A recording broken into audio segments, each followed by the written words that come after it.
Jim, okay, you seem to be a very chill person, okay? Like, I know you're... No way! Yeah, he seems Where is to be he? very, he makes interviews very chill. He's chill. Right? When you heard the script for the first time, what kind of belief and imagination went on in your head? Belief in the story itself, and that if the story is so good, we just have to not mess it up. People want to see that mad mercurial sort of a character because they have worked. But we actually purposely decided not to do that. Like macho, bravissimo, walking in and commanding the presence. Mercurial, Yeah. brings. So he's actually very grounded. Yeah. He's a genius, but he's not. Yeah, he played it also exactly the same way. Jim's been so involved in every interview also. I'm just like, how are you listening? Sometimes we also zone out, but he's listening. I'm listening with pure fear. What are they going to ask me next? क्या पूछने वाले हैं? Hey, let's play a game. Oh my God. एक mentor का होना बहुत important होता है लाइफ में. Somebody who can guide you, somebody who can push you, somebody who can bring you out of your challenges. I've never had the opportunity of having a mentor like that. I would have loved to, of course. Oh God, I wish there were people when I was younger. Everyone's busy, everyone moves on with their lives. There's no hard feelings. It's just how it goes. Everyone has their own friends, their own family that they come back to afterwards. In your probably field of career, it probably could be negative reviews, critics, trolling, etc. Something that really pushes you to put yourself out there and kill it. I think you should hear all opinions, and you should also know where to put those opinions.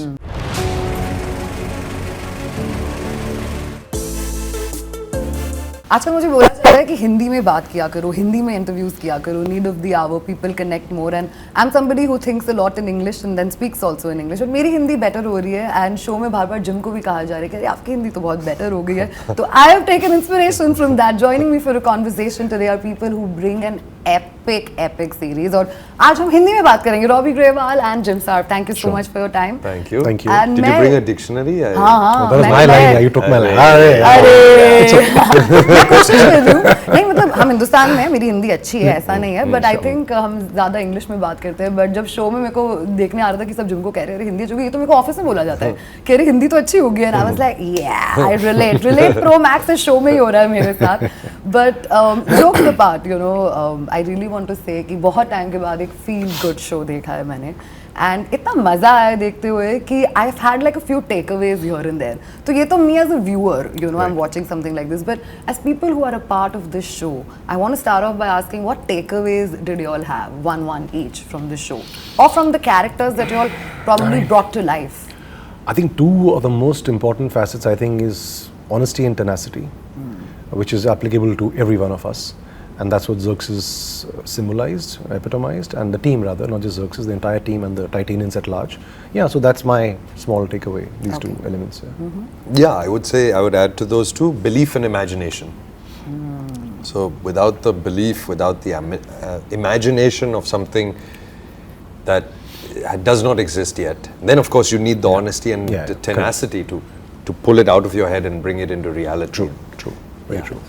But Jim, you spoke about belief and imagination. I think every actor, when he gets the script, it's all about belief and imagination, right?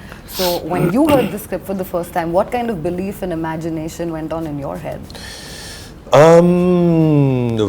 Belief in the story itself, and that if the story is so good, we just have to not mess it up, And then, of course, before you get on set, and before you're wearing the outfit, and before you've shaved your head, and before you've walked into the period, the kind of feeling that has been created with the set and the costume and everything else, and you see your co-actors also looking like they're not from this time, all of these things then kind of come together then. But before that, you're just imagining all of those things, and you're hoping to create a character like that'll fit in that world, that'll be different from things you've done before, that'll just before this interview, it's funny. I was with Sufyan, who's been marketing the show for Amazon MX Player and Amazon Prime, and he was talking about how they seeded a few scenes with people, and they were getting responses like, character doesn't have that X factor, whatever. And I was thinking about how we very intentionally didn't give him that kind of an X factor, na? Like that, like macho, bravissimo, you know, like walking in and commanding the presence. Mercurial, yeah. Going, so he's actually very grounded. Yeah. He's a genius, but he's not. Yeah, he played it also exactly the same way. He didn't, you know, in today's times, it's the tendency of, you know, you feel like people want to see that mad mercurial sort of a character because they have worked. But we actually purposely decided not to do that. Right. We actually underplayed even his genius elements or his moments of truth or whatever are never overdone. Yeah. They're actually underdone. Yeah. Which was, you might say at the time, a little risky because, you know, with the world at large and the cinema moving at a pace and the kind of films working or whatever, there's a lot of machismo. But we actually did the reverse because we both felt that's the right thing to do. Yeah. And thankfully, it's connected with the people. I mean, For sure. It kind of trickles down again from the top. The kind of mentor he had was very gentle with him, was paternal with him. JRD, two Xerxes, right? Yeah. He's taking that, he's learning from it, and he's trying to be that for his team as well. And I thought about it a lot, that it's much more interesting if everyone stops to listen when you get up, because they're so used to you saying good things, important things, that you've encouraged them enough for them to believe in themselves as well, and for them to take big steps. And like, I love that scene. It's such a simple scene where two people echo the same sentiment back to back. I come back from going to see JRD and they've just done everything. Yeah. All the stuff that he was breaking his head over doing and was struggling with, they've just done it. Yeah. His team now functions without him perfectly. And he's filled with a kind of a pure, happy emotion at that. Not like, I missed out, or I should stamp my authority.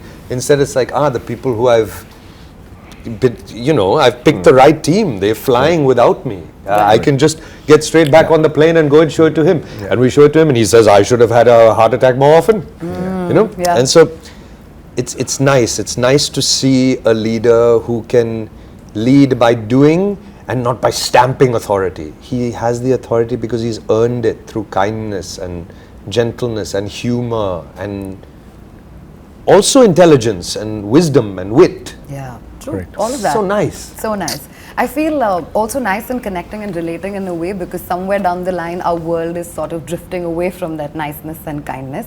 But anyway, my point being कि you know आपने mentorship की बात की यहाँ पे, and I have to ask this to both of you all respectively कि एक mentor का होना बहुत important होता है life में. Somebody who can guide you, somebody who can push you, somebody who can bring you out of your challenges and your headspace sometimes, right?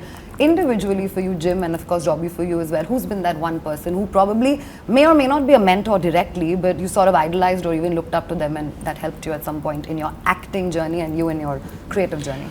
I mean, it's a little loaded question. I don't really think of anybody as a mentor, to be honest. Okay, somebody whose journey you really admire? Oh, there are millions. I mean, it's so many great filmmakers. But I'm saying the point is, you look up to a lot of people's work and you imbibe a lot of things unknowingly in your head from watching people's work as in cinema. But, you know, I always keep telling earlier also, you have to keep sailing. You know, you have to just keep at it, And who do you thought was keeping at it and who kept sailing? I'm trying to get in your head, I want to know. Who kept sailing? No, let me think. I can't think of anybody right now. I'm just caught a little off guard. I mean, for me, it's not that. Again, it's different with. I think it's different than in a corporate structure or even in a family business or something like that. Yeah. It's a simpler possibility for a mentorship, right? Because you stay in one place and you have one person who you kind of. Whereas in the film world, you're constantly freelancing, so that's constantly changing and shifting, and you learn a lot from one person on one particular set, and then you just never see them again, or only at events, or everyone's busy, everyone moves on with their lives. There's no hard feelings. It's just how it goes. Everyone has their own friends, their own family that they come back to afterwards. So it's a constantly changing thing. So I've never had the opportunity of having a mentor like that. I would have loved to, of course. Oh God, I wish there were people when I was younger who knew how to get through to me, how to talk to me, understood the challenges I was facing, and treated me with, with like, no, we believe in you also, but this could be better, this could be better. I love the scenes where JRD kind of gives it back to Xerxes when he's being a bit over the top, you know, when he's becoming too, oh, it's going to fly. One time he says that line, you know, Titan's going to fly, and he says, Titan's going to fly. It's already 5 years. You're already late. This has happened. The market price of GMT is this much. What are you doing? So I think you need both. You need the encouragement. You need the check and the balance. You know, you need both of them. So you could say that in this show, art imitated life, insofar as I've always looked up to Nasir as an actor, and I've loved how he's navigated his career, and I think that he's never let go of the stage, and he's, you know, directs and acts there as well. I look up to all of that. Okay. Also, I think, you know, small little point, what Jim and Nasir Sarbh brought to the table, specifically, let's say JRD, he allowed him to make mistakes. I think that's a very important feature of being a mentor, because, you know, what happens is your mentors can sometimes let your instinct die, because you listen to it and your instinct tells you something, but no, he's saying the right thing, let me do that. Somewhere the instinct should never go down. And knowingly, like you see in this series, like, he doesn't agree with your plan at that moment. He says, but you are the MD, you decide. So he's saying no, but he's not saying no. Not saying no, yeah. That's, I think, a good trait for a, you know, for a mentor to let you be. Absolutely. I always say this, like, you need people in your life who don't clip or like chop your wings. Correct. I think it's a bit of both, absolutely. right? You know, मुझे ये भी जानना है, and of course, but who then pick you up gently, you know, when you fall also. Correct. And he does. He says, it happens. Fail bigger, fail better. Yeah. Jim, okay, you know, you seem to be a very chill person, okay, like, I know you're... No way! He seems to be he makes interviews very chill.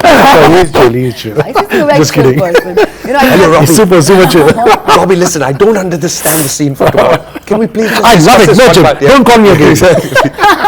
So chill, that's Robbie, that truth came out. By month 3, how it started would be like, yeah, Jim, fair point. Yeah, I'll look at it. This is how it started in the first month of pre-shoot, or first month of the 3 months of pre-shoot. By the 3rd month, I'd be calling him, he'd be like, oh my God. You could sense only the tiredness in his voice, because we've shot for 12 hours. Now he's just gotten home. He must be trying to eat something. Jim Sarbh calling, oh fuck. No, I you know, honestly, jokes apart, I always say this, and I say it with all honesty. Like, I love the fact that my actor is so invested in the part and the story overall, not just the part, that it's just so motivating as a director, because I love people like him. I love an actor to say, no, this does not work, which means he has heart and his mind to it, which only helps the show. I can disagree. I'll convince him. No, it is this for this reason. Okay, or I'll say, yes, you are right, I'm wrong. It's only for the betterment of the show. So I love that. I don't like actors who will come on the set and, okay, what am I supposed to do? So I'm saying it's refreshing as a maker to have an actor who's so invested. And I love actors who pick your brains. I love actors who, like him, like Jim, who are so invested. And I don't mind him calling me at 2 in the morning. Thankfully, he never did it. But I'm just saying, 11 to 12:30 often. But I love that, because it's all, which means that he's as invested as I am in the story. Which just makes me happy and makes me push myself harder. Let's make him a little bit more awkward. I think I must have interviewed him 7-8 times by now, and through the years, I think Jim's been so involved in every interview also. I'm just like, how are you listening? Sometimes we also zone out, but he's listening. So I can believe it that he's involved. So are you really that chill? I'm listening with pure fear. What are they going to ask me next? क्या पूछने वाले हैं? Hey, let's play a game. Oh my God. Oh goodness. Okay, but you know, ये पूछ रही थी, बस मैं बहुत कोशिश कर रही हूँ कि मैं इस पूरे इंटरव्यू को हिंदी में करूँ, तो मेरी कोशिश जारी है. तो हिंदी में जवाब मैं बिना डिक्शनरी. I'm trying. But जब मुझे ये पूछना है आपसे, I feel usually vanity is a very important part of an actor's career in general, and you know, you are considered to be a good-looking guy. You've been looked at like that by your female fans as well. See, I'm making him awkward. I love it. But यहाँ पे आप गंजे-वंजे हो रहे हो, खुद से बाल मुंडवा रहे हो, proper character में घुस रहे हो, and everything. That's great, because I know you're re-repeating something or reliving a character. But did you have any issues vanity-wise, or were you chill? I just had to wear a hat. I remember the first day that I was riding a bicycle down the hill where I lived, wearing the hat, and I'm riding the bicycle, and the hat flies off, and I have to go back up, and now I'm in normal clothes in my regular life with the thing. I did not enjoy that. And then I had to get a wig for a while in between. Of course, if we did it again, could have improved the bald haircut a little bit. Priya, sorry. Priya, my hair and makeup artist. Fantastic. Love her. Been working with her for so many years now. I really can't even imagine a set without her being there. It would be very odd for me. She's like my what's that? The support animal. You know, when you have she's like my. Makes me feel comfortable. I see her in the Vanity and I'm like, okay, I'm going to be fine. You just feel different if it's done. It's true. You look in the mirror differently. You start noticing different things. You naturally just feel a bit older regularly in your day-to-day life. Correct. You know, and all that matters. Builds it up. Yeah. And it was actually him, like when we were debating about the look of Xerxes Desai. So we didn't want to the character go bald because it was the character. And so most actors, I mean, would not want to get a full bald look because he lives a life besides the shooting also. Vanity, like you said, is a very important part of actor's life. But he was insistent. Thankfully, I was very happy with his, point of view that I will get I'm going to shave my hair off. There's no other way of doing it. I said, man, superb. I mean, what better thing can I ask as a maker if your actor's so committed to, live that part, I mean, looking the way that he looks as Xerxes. True. Through the years in your career, आप लोग का negotiables, non-negotiables change हुआ है when it comes to the work and the projects that you all are picking up? I mean, it's evolving, your mind evolves. What you were 10 years back and what you thought was a good story is not what you think today.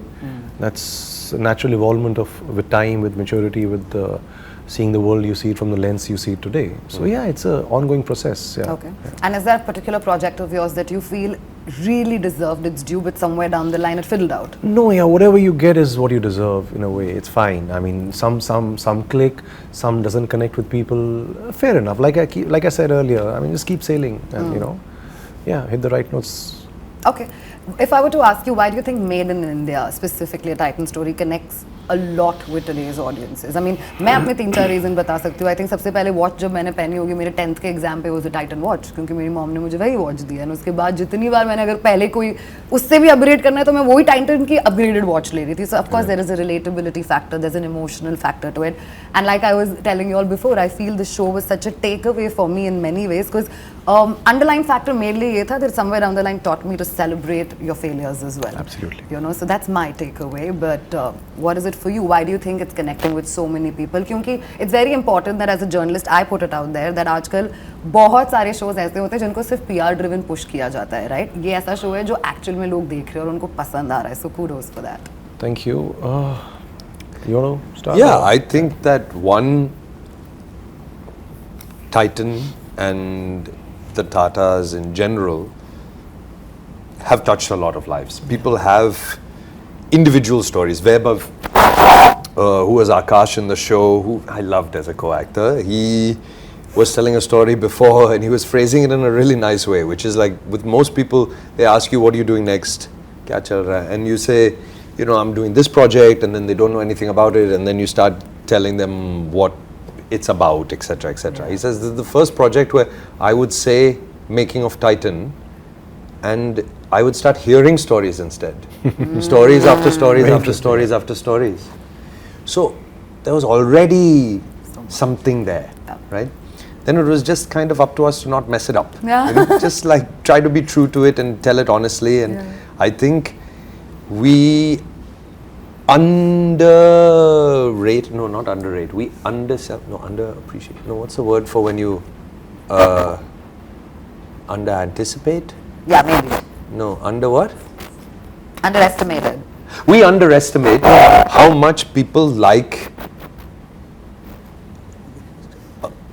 good people working hard on something together and achieving their goals. You were saying that there was so much research already done, so many stories. No. It's not about no research, none of that. It's that people underestimate how much people connect to because crime becomes such a thing, and crime thrillers become a thing, and horror becomes a thing, and all of these are shows and genres that do really well for a while. And so people kind of underestimate how much people connect with just a good, heartwarming story where people are nice to each other and they encourage each other and they try to grow together. Like Ted Lasso, for example, if you look at it on paper again, and even some of the episodes so cheesy sometimes, and yet you can't help but be charmed by it because they're good people who love each other, who are funny, and they're all trying to build something together. It's a tough formula to crack without it being too sentimental or too cheesy, but when it works, it's just it's fun. Yeah. I think it celebrates the power of goodness. Yeah. It's a much, how do I say, it's much less in use in today's day and age, the power of goodness. Yeah. So in a strange way, it kind of connected for people from that lens. You know, if you look at the entire story, there's no antagonist in the story. Yeah. There's no antagonist. Yeah. When you think of a story with a hero and no villain, I mean, there's always a stronger villain to match the hero, then the story always works. But in our story, there is really even the Swiss guy, if you look at it, he's not a bad guy. Yeah. I mean, he says what he thinks, and he's not like a get out of the room, you know, dramatic. He's very politely, with all due respect, sir, I don't think you're capable.